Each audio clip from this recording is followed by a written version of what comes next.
Buenas tardes, jóvenes, ¿me escuchan?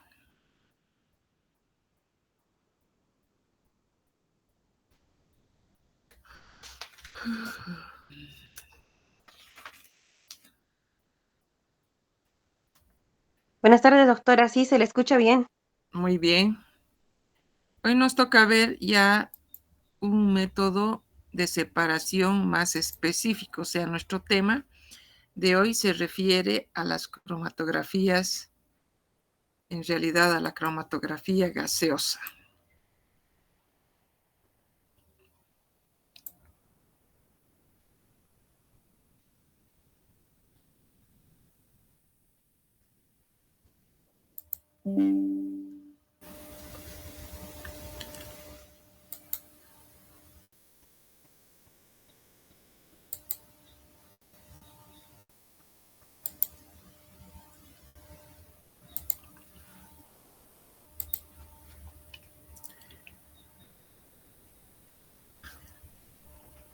¿Pueden ver, jóvenes?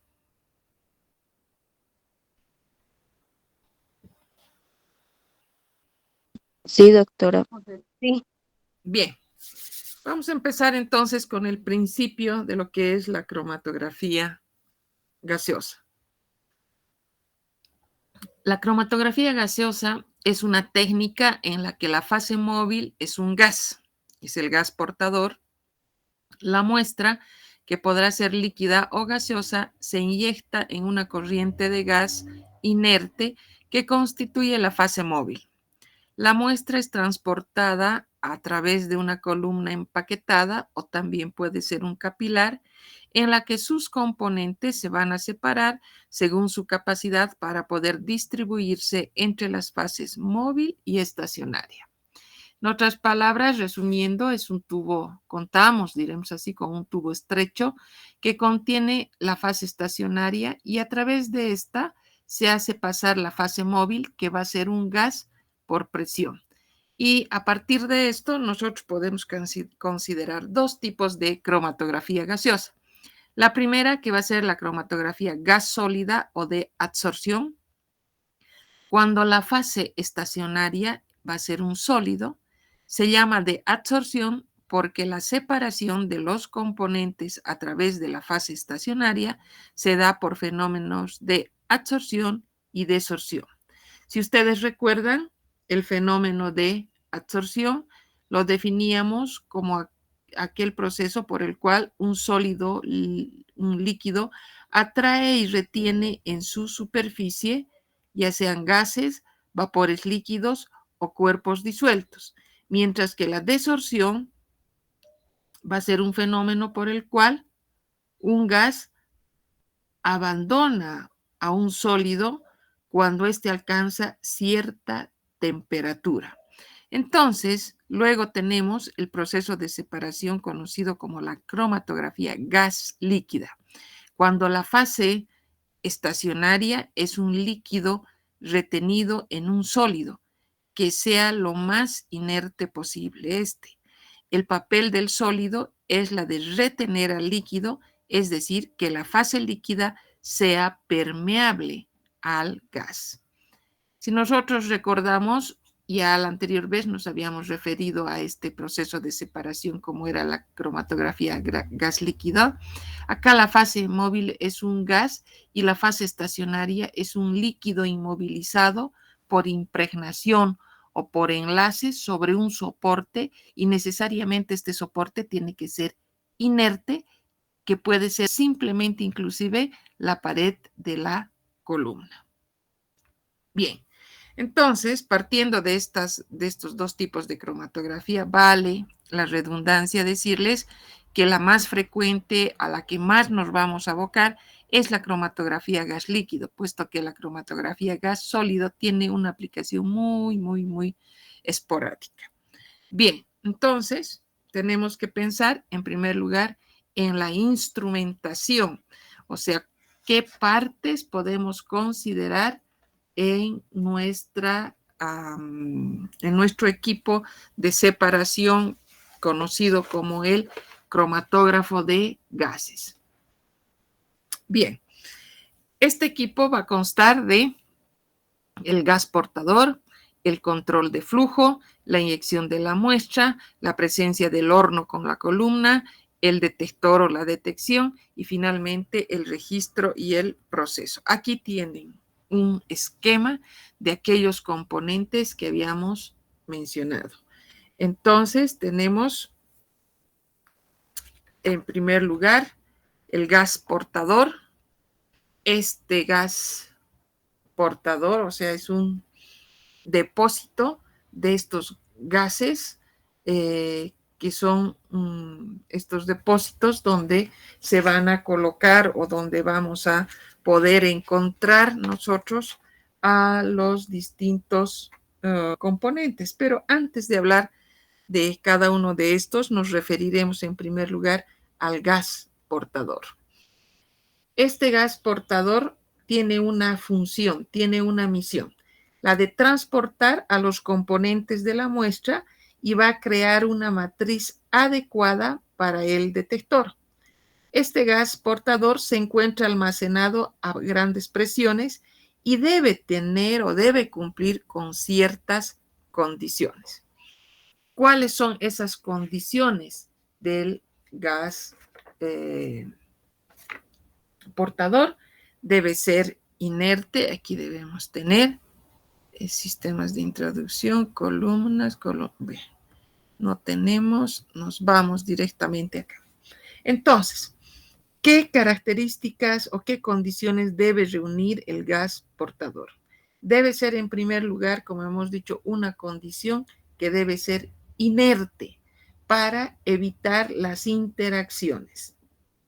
En otras palabras, no debe reaccionar con la muestra, ni con la fase estacionaria. Debe ser térmicamente estable.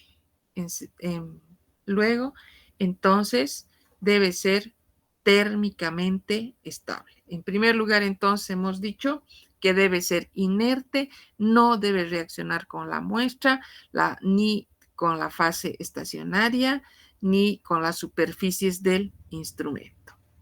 Bien, térmicamente estable es una de las segundas condiciones. Ser insoluble en la fase estacionaria. Luego, debe ser capaz de minimizar la difusión gaseosa. Entonces, debe ser capaz de minimizar la difusión gaseosa. Debe ser o debe encontrarse fácilmente disponible y debe estar puro. Es decir, cuando hablamos de que debe estar puro, libre, nos referimos a aquella libre de impurezas que podrían degradar la fase estacionaria. También es importante hablar del aspecto económico, ya que este tiene nomás su, diríamos, influencia dependiendo el aspecto económico. Y debe ser adecuado al detector a utilizar. Esta es una condición bastante importante porque podríamos manifestar que debe ser compatible, porque cada detector demanda un gas portador específico para un mejor funcionamiento, diríamos. Ahora, complementando, el tipo de gas portador va a depender de la velocidad requerida para el análisis y obviamente el tipo de detector que se vaya a emplear. Los más utilizados, los gases portadores más utilizados van a ser el helio, va a ser el nitrógeno, puede ser el hidrógeno o una mezcla también con argón al 5% de metano. Y para esto tenemos 3 detectores que van a ser los más importantes, que en primer lugar lo podemos nombrar al detector, ya hemos dicho, ¿no? Cada detector va a tener su gas característico. Entonces, en este caso podríamos mencionar en primer lugar al, diríamos, el más efectivo, el más aplicado en este caso, podríamos decir que puede ser el DCT, que es el detector de conductividad térmica. Luego podemos hablar del detector de ionización de llama y el detector de captura electrónica e inclusive el detector de masas en algún momento dado.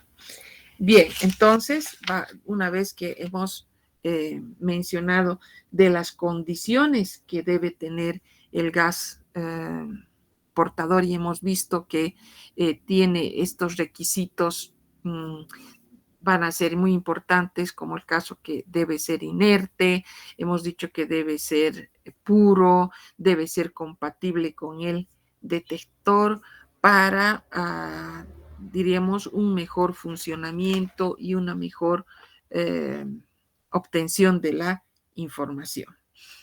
Bien, entonces vamos hablando de una etapa muy importante, una vez que hemos visto acá ya las características del gas portador, encontramos a una etapa o a un elemento como va a ser el puerto de inyección.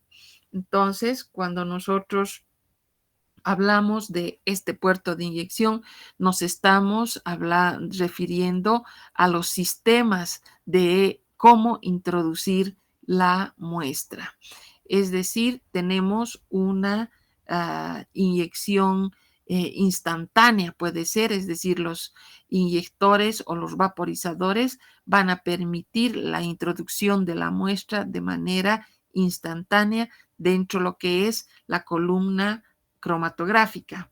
Entonces, por ahí tenemos el caso del Centum, tenemos una entrada del gas portador, el bloque metálico de calefacción, la punta de la columna cromatográfica. Entonces, hay varias formas de cómo se puede introducir la muestra. Ahora, si nos referimos a la muestra y para tener una mejor idea, las muestras van a ser de dos tipos, podrán ser líquidas o podrán ser gaseosas. En la zona más caliente de la columna se tiene que originar o se tiene que colocar la inyección y esta tiene que estar lo suficientemente caliente como para que se lleve a cabo la vaporización. Como podrán ver acá, el control de la temperatura constituye pues una etapa demasiado importante. La inyección se lleva a cabo a través de una jeringa y debe existir una suficiente fase estacionaria para que pueda interactuar con todos los componentes de la muestra. Y aquí tenemos un sistema de introducción de la muestra, ¿no es cierto? Entonces, ahora, hay algunos parámetros de la inyección que se tienen que mencionar necesariamente, y en eso tenemos a la temperatura del inyector, como hemos mencionado hace un momento, tenemos que conseguir debe ser la temperatura lo suficientemente elevada para que la muestra pueda vaporizarse inmediatamente, pero tomando en cuenta evitar la descomposición. ¿Tiene que vaporizarse? Sí, pero no llegar a descomponerse. En otras palabras, la temperatura como regla general debe ser 50 grados centígrados por encima de la temperatura de ebullición del componente menos volátil presente en la muestra. Ahora, otro aspecto a considerar es el volumen inyectado. El volumen inyectado depende del tipo de columna y también depende del estado físico de la muestra. Bien, entonces, los parámetros, resumiendo, los parámetros de inyección van a ser tres fundamentalmente. La temperatura del inyector, tomar en cuenta la regla general de los 50 grados por encima de la temperatura de ebullición del componente menos volátil y también tomar en cuenta el volumen inyectado, que va a depender del tipo de columna y también del estado físico en el que se encuentre la muestra. ¿Qué es lo que ocurre cuando nosotros inyectamos? Cuando se introduce la jeringa, se produce un empuje del émbolo. Este empuje puede hacérselo manualmente o también a través de un dispositivo electrónico. Si es de de esta última manera, va a ser mucho más precisa. La jeringa, como pueden ver, se va a situar en la jeringa, se sitúa la muestra en el inyector o en la columna, pero esta es más complicada porque tiene que adaptarse a las condiciones de la misma, o sea, de la columna. Para que la cantidad de la muestra se mantenga en un intervalo corriente, se utilizan pues distintos modelos de inyectores y uno de esos va a ser el split, por ejemplo, que vamos a ver en algún momento, que reduce la cantidad de la muestra que llega a la columna, pero por ello la cantidad de cada componente en la columna tiene que ser proporcional al de la muestra. En la cromatografía de gases vamos a ver que funciona como un controlador de procesos utilizando una pequeña valvulita conocida con el nombre de bucle, que es la parte de la muestra fluye por él. La muestra puede producirse a través de distintas interfaces que permitan la conexión con varios sistemas de recogida de muestra, como puede ser un ejemplo de purga o de trampa. Eso dependiendo del modelo, eso dependiendo de las características del instrumento. Dentro de los sistemas de introducción entonces de la muestra, primero tenemos que tomar en cuenta las condiciones. Deben ser las muestras, como hemos mencionado, líquidas o gaseosas. Debe controlarse la temperatura, por eso decimos que deben ser calientes para que necesariamente se lleve a cabo la vaporización. Ahora, la introducción de la muestra va a ser a través de la inyección con una jeringa y también debemos tomar en cuenta la cantidad suficiente de la fase estacionaria. Bien, una vez que hemos hablado entonces de esta etapa que es muy importante, la de introducir la muestra, debemos pasar. Ahí tenemos en una primera instancia, tenemos acá las características y las condiciones que debía reunir el gas portador. Pasamos a una segunda etapa donde hablábamos de la introducción de la muestra y ahora vamos a pasar a hablar de una etapa dentro de lo que es, o de una parte dentro de lo que es el cromatógrafo de gases, que va a ser la presencia de la columna. Pero la columna no se encuentra flotando por ahí. La columna, por las características que ésta debe reunir, se encuentra en el interior del horno. ¿Sí? Bien, cuando hablamos de las columnas, tenemos que referirnos a que existen, diríamos, columnas de varios tipos, como vamos a ver. Aquí está. Las columnas van a ser el lugar donde va a ocurrir la separación. La columna constituye el corazón del cromatógrafo. Las columnas, hay varios tipos de columnas y vamos a tener las empaquetadas y también las capilares. ¿A qué se refieren o qué características presentan las columnas empaquetadas? Las columnas empaquetadas van a ser o llamadas clásicas, conocidas también como de relleno, pueden estar construidas de diversos materiales como ser el cobre, como ser el aluminio, también se toma en cuenta el acero inoxidable, al teflón, al vidrio. El empaque puede ser un sólido, puede ser un líquido o puede ser un sólido recubierto por un líquido. Aproximadamente van a medir entre 2, 3, 4, un poquito más metros y el diámetro generalmente alcanzan hasta los 4 milímetros. Estas columnas se empaquetan con un material de relleno sólido, finamente dividido y también que sea homogéneo. El material de relleno se puede recubrir con una delgada capa de una fase estacionaria que va a ser conocida con el nombre de Scott. ¿Sí? Y finalmente tenemos las columnas capilares, que son de sílice fundida y están recubiertas por la poliimida. Son aplicadas a muestras muy pequeñas y la ventaja que presentan es que tienen una mayor velocidad de análisis y también de eficacia. Entonces, vamos a ver, aquí tienen algunos ejemplos, unos modelitos de las columnas, y aquí tenemos el empaquetamiento de las mismas, pero previo vamos a referirnos a algunos aspectos generales en las columnas. Ya hemos mencionado que van a ser de dos tipos, ¿no es cierto? Las clásicas o de relleno o empaquetadas también. Estas columnas rellenas, como se dice, acá la fase estacionaria líquida está retenida en un sólido inerte que actúa como soporte. Presentan un diámetro interior que puede oscilar desde 2 milímetros hasta 4 milímetros. Hay casos hasta que se puede considerar unos 6 milímetros.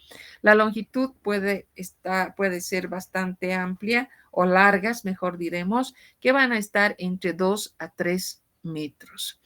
Tiene una eficiencia relativa, diremos así, comparadas con las capilares.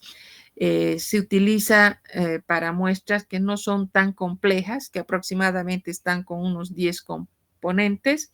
La columna puede estar rellenada de un material sólido, finamente dividida y homogéneo, y está recubierto por una capa, podríamos decir, de un material especial. Se encuentran normalmente, como hemos visto en la diapositiva, enrolladas en forma helicoidal para ser instaladas en el horno termostatizado en cualquier momento.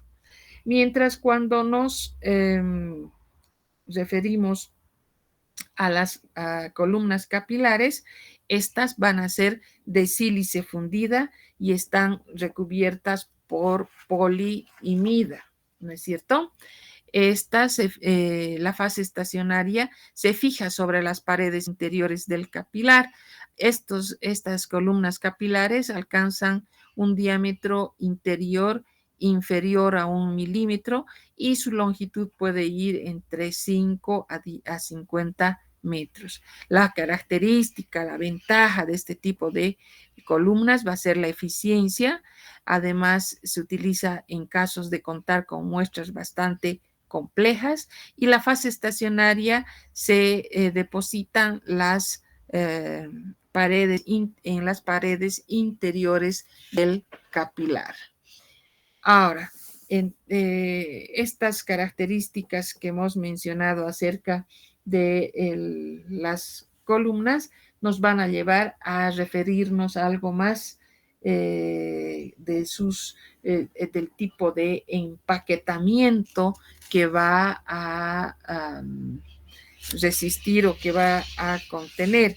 Entonces, cuando hablamos de las primeras columnas que hemos mencionado, que van a ser las rellenas, empaquetadas, empacadas, son dimensiones que oscilan, hemos dicho, en diámetro de 2 a 4, mencionábamos anteriormente. Luego sabemos que tienen un soporte sólido de diatomitas, que son partículas porosas, uniformes, libres de óxidos catalíticos y pueden causar la descomposición parcial de la muestra. Presentan una fase estable térmica y químicamente, son superficies específicas grandes, existen diversos modelos, si vale el término. Y si nos referimos a las columnas capilares, estas columnas capilares pueden ser tubulares abiertas, ideales para una mejor o una mayor velocidad, mejor diremos, una velocidad de análisis y eficacia, pero la limitación constituye que solo pueden ser aplicadas a muestras bastante pequeñas. tenemos las columnas que van a ser aquí tienen las columnas y aquí hablamos de los empaquetamientos o de los rellenos, como pueden ver en la fase estacionaria líquida sobre un soporte sólido. Estas van a ser, el material que se utiliza es el acero inoxidable. Ahí tienen sus diámetros o el límite en cuanto al diámetro y también de la longitud. Y en el caso de las columnas capilares abiertas, hemos visto que hay tres modelos, tres posibilidades de pared recubierta, que son las WCOT, donde la fase estacionaria es líquida, las de soporte recubierto o conocidas también como SCOT, que donde la fase estacionaria líquida está sobre un soporte sólido, luego las de capa porosa o conocidas como PLOT, donde hay una fase estacionaria sólida. Esa en cuanto a las características de las columnas capilares. Hablemos entonces ahora de la cromatografía gas líquida, ¿sí?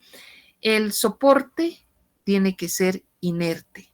El soporte retiene la fase estacionaria líquida y puede ser una resina plástica, puede ser un grafito pulverizado, puede tratarse de un polvo de ladrillo, pueden ser o pueden referirse a las tierras de las diatomeas, ¿sí?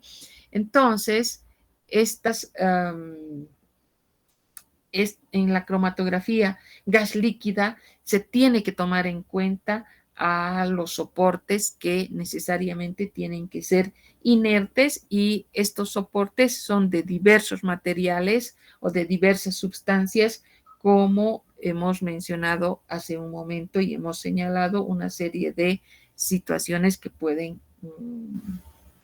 utilizarlas. El soporte, ¿qué hace? Retiene a la fase estacionaria líquida. Ahora, la fase estacionaria líquida no es cualquier líquido que uno puede elegir, sino que tiene que tener algunas propiedades, tiene que contar con algunas características. Estas, en primer lugar, deben tener una bueno, ¿dónde se encuentra? Es una monocapa adherida químicamente a la superficie de la columna. Esa es la fase estacionaria líquida inmovilizada que se conoce con el nombre de SCOT. Ahora, esta monocapa tiene que tener ciertas propiedades, como hemos dicho, baja volatilidad. ¿A qué se refiere? Es decir, un punto de ebullición del líquido debe ser por lo menos 100 grados centígrados mayor que la temperatura de trabajo máximo a la que alcanza la columna. Luego vamos a decir que va a tener una estabilidad térmica, va a ser químicamente inerte, va a estar químicamente unida al soporte, va a tener una constante K y alfa para una buena resolución y muchas están basadas en los polisiloxanos o también en el polietilenglicol. Generalmente, esta fase estacionaria se presenta de dos formas, enlazada o también puede estar entre cruzada. ¿Para qué? Para impedir la pérdida durante las operaciones de elusión o también durante el lavado y de esta manera se obtiene una monocapa adherida químicamente a la superficie de la columna. Existe también otro tipo de fase estacionaria que van a ser los quirales, lo que permite utilizar o aplicar en casos de mezclas en antiómeras que difícil o excepcionalmente van a poder presentarse. Entonces, eso en cuanto a los factores que afectan la eficacia de una columna. Hemos hablado de los factores que afectan la longitud de la columna, el diámetro que tenga la columna, hemos hablado ya de los límites, el tamaño de las partículas de empaque, la naturaleza de las fases, el grosor de la fase estacionaria, la temperatura de la columna, la velocidad del gas portador, la cantidad de muestras inyectadas y como podrán ver entonces hay una serie de situaciones que se debe tomar en cuenta cuando se menciona aquellos factores que podrían de una u otra manera afectar o tener cierto efecto sobre la eficacia de la columna. Entonces, en primer lugar tenemos los tamaños, tanto de las columnas como de las partículas de empaque, la naturaleza de cada una de estas fases, el grosor de la fase estacionaria, la temperatura de la columna, la velocidad con la que fluye el gas portador y naturalmente la cantidad de muestra que ha podido ser inyectada. Ahora, si nosotros hablamos de la programación de la temperatura y del flujo, vamos a ver lo siguiente. A medida que la temperatura aumenta, la presión de vapor del analito también va a aumentar y se llega a eluir mucho más rápido, ¿no es cierto?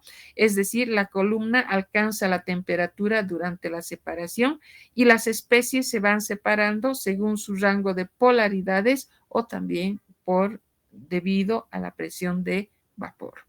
Ahora, si hablamos de la programación de flujo, a mayor flujo, menor tiempo de análisis, pero corremos el riesgo que puede ser menos o puede disminuir la resolución. En otras palabras, podríamos decir que empuja a todos los analitos a una mayor velocidad, pero contrariamente puede existir una menor resolución. Y para esto existen varios tipos de válvulas de aguja, reguladores de presión, diferenciales de flujo también que pueden ser aplicadas. Bien, después, a ver si ustedes se fijan, vamos a volver acá. Después de que hemos hablado del gas portador, de la forma en que se va a inyectar, de las características de la columna, del empaquetamiento de la columna, nosotros pasamos a una otra etapa donde se hace fundamental o importante la detección y donde va a ser muy determinante la presencia de un detector ideal. Entonces, para ya ubicarnos, que son los detectores, nosotros vamos a hablar de los sistemas de detección. ¿Qué hace un detector? Es un elemento presente en el cromatógrafo mediante el cual se pone de manifiesto los solutos eluidos de una columna cromatográfica. Y por tanto, un buen detector en cromatografía gaseosa tiene que tener una sensibilidad adecuada. Es decir, la sensibilidad es una medida de la magnitud de la señal originada por el detector para una cantidad o para una concentración de un analito determinado. Luego, un detector también debe tener una buena estabilidad y también una buena reproductibilidad. La línea base de un cromatógrafo está sometido a fluctuaciones fortuitas. A esto se conoce con el nombre de ruido de fondo. No es nuevo para ustedes, hemos visto ya más adelante. Algunos de estos ruidos van a poderse eliminar, pero hay un determinado tipo de ruido inherente al detector que junto a la sensibilidad va a establecer el límite de detección. Bien, luego vamos a tener el tiempo de respuesta que debe ser corto. El detector debe responder con mucha rapidez a cualquier tipo de cambio presente en la concentración del analito. Tenemos luego a la versatilidad. El detector debe responder a muchos analitos e idealmente proporcionar una respuesta parecida a cada uno o a todos ellos. Entonces, esas son las características de un detector ideal: la sensibilidad, la estabilidad y la reproducibilidad, el tiempo de respuesta y la versatilidad. Y si nosotros nos referimos a un detector ideal, pero para la cromatografía ya gaseosa, igualmente tenemos que hablar de una sensibilidad bastante elevada, es decir, que debe haber una relación entre la respuesta del detector y la magnitud física detectada. Luego, la respuesta debe ser lineal para los analitos, que se extienda a varias órdenes de magnitud. Debe existir una buena estabilidad y una buena reproducibilidad a cambios de concentración del analito. Tenemos que hablar de intervalos de temperatura. Cuando me refiero a los intervalos de temperatura en cromatografía gaseosa, estos intervalos de temperatura en el trabajo están comprendidas desde las temperaturas ambientales hasta por lo menos 400 grados centígrados. Ahora, nos referimos también al tiempo de respuesta, que debe ser bastante corto, que lo haga independiente del caudal que pueda presentarse. Hablamos de una alta fiabilidad y un fácil manejo. Luego tenemos una respuesta semejante para todos los analitos, o por el contrario, una respuesta selectiva y altamente predecible para una o varias clases de analitos. Y finalmente, que no sea destructivo, que tenga una reactividad nula o cero, no destruya a la muestra. Y además hemos hablado de una respuesta adecuada al mayor número posible de muestras. Esas son las, diríamos, características de un buen detector dentro de lo que es la cromatografía gaseosa. Y nos referimos ahora a los distintos tipos de detección. Hay varios tipos de detección que varían o se clasifican de acuerdo al principio de funcionamiento, pero nosotros en primer lugar tenemos que tomar en cuenta tres tipos, una clasificación de tres tipos de detectores. Podríamos decir una clasificación mucho más general de estos, y tenemos que considerar a tres tipos de detectores: los universales, los selectivos y finalmente los específicos. Si hablamos de los universales, son aquellos que generan señal para cualquier sustancia que haya podido ser eluida. Si hablamos de los detectores selectivos, solo detectan sustancias con determinada propiedad físico-química, y por su lado, los detectores específicos detectan sustancias que poseen determinado elemento o también un determinado grupo funcional presente en alguna de sus estructuras. Eso en cuanto a los tres tipos de detectores. Ahora sí vamos a referirnos mucho más específicamente a los sistemas de detección. Bien, entonces dentro de estos sistemas de detección, no, antes de pasar más adelante, vamos a mencionar aquellos detectores de conductividad térmica, a los detectores de ionización de llama, a los detectores de nitrógeno-fósforo, a los detectores de fotoionización, a los detectores de conductividad electrolítica, a los detectores fotométricos de llama, a los detectores de captura electrónica y finalmente a los a los detectores de masas.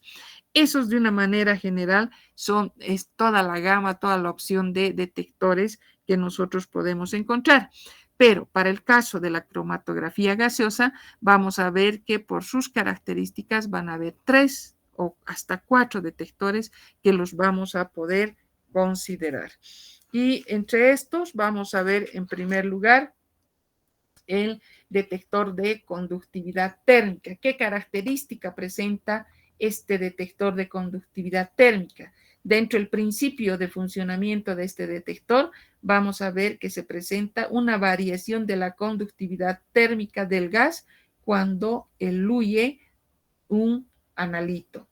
Vamos a ver que permite separar y también cuantificar los compuestos que no generen señal en otros detectores. Es importante para la presencia de la aplicación dentro de lo que son los gases nobles. Para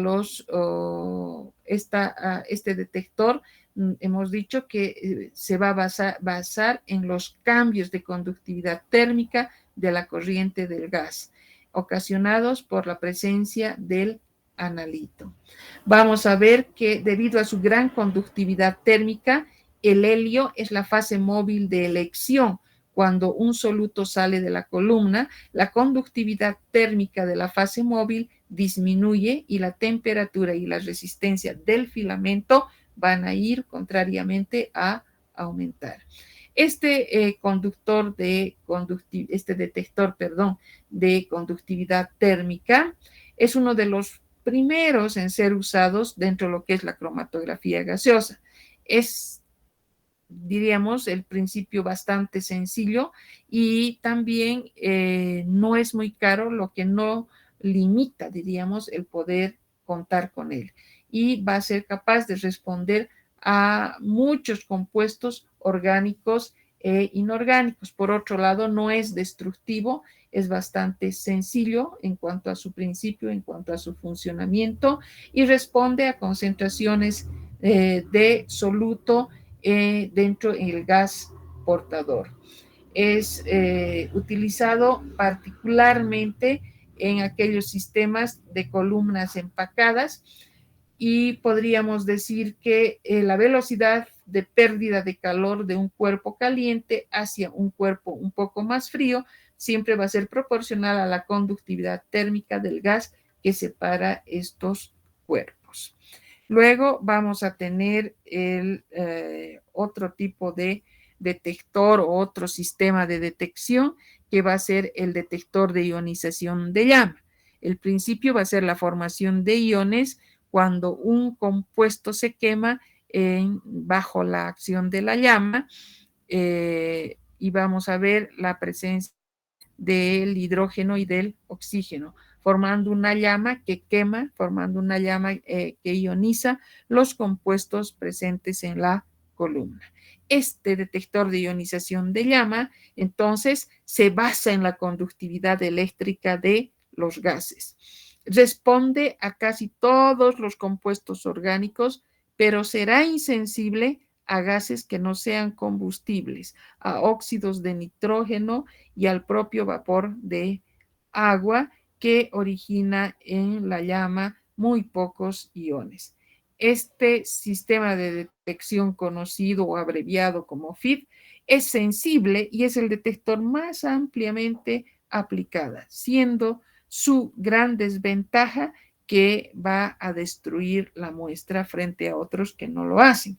Entonces, resumiendo, decimos que va a ser destructivo, pero al mismo tiempo va a tener una elevada sensibilidad, va a ser selectivo para sustancias que contienen uniones carbono-hidrógeno, por eso decíamos a compuestos orgánicos que en su estructura, que presentan, o sea, compuestos orgánicos que llevan en su estructura carbones, hidrógenos, es un detector universal porque puede aplicarse a todas las sustancias analizables, porque en la mayoría de los compuestos orgánicos presentan este tipo de enlaces, este tipo de elementos, el carbón y el hidrógeno. Y además vamos a ver que podemos contar también en el caso de gases nobles o también para sustancias halogenadas.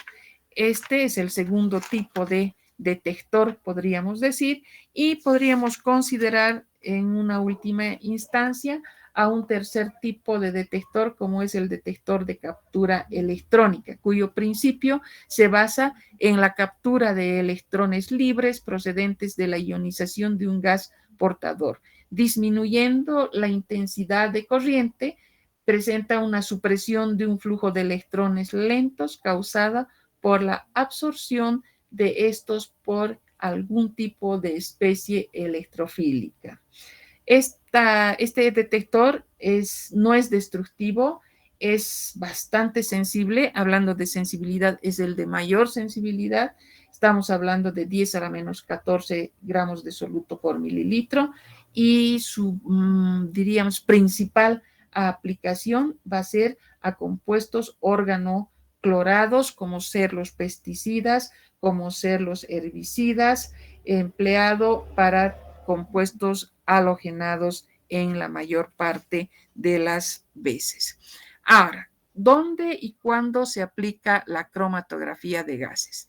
La cromatografía, hemos dicho en primer lugar, es la capacidad para separar mezclas orgánicas complejas. Por lo tanto, es un método para determinar también de manera cualitativa y cuantitativa a los componentes de una muestra. Dentro del análisis cualitativo se suele emplear el tiempo de retención, que es único para cada compuesto, o también se puede tomar en cuenta el volumen de retención. Y cuantitativamente hablando, en este análisis integra las áreas de cada compuesto o también puede llegar a medir su altura y se obtiene la concentración o la cantidad presente en cada analito. Los pasos dentro de lo que es un análisis por cromatografía gaseosa, resumiendo, los vamos a presentar en 6 pasos. En primer lugar, las operaciones preliminares, que no es más que el acondicionamiento de la columna en el cromatógrafo, la elección de las condiciones de trabajo como una segunda etapa, luego la realización del análisis, pasamos luego a la identificación de los picos, la determinación cuantitativa y finalmente la expresión de los resultados. De esta manera, nosotros hemos visto las características fundamentales en cuanto al funcionamiento y en cuanto a la aplicación de lo que es la cromatografía gaseosa.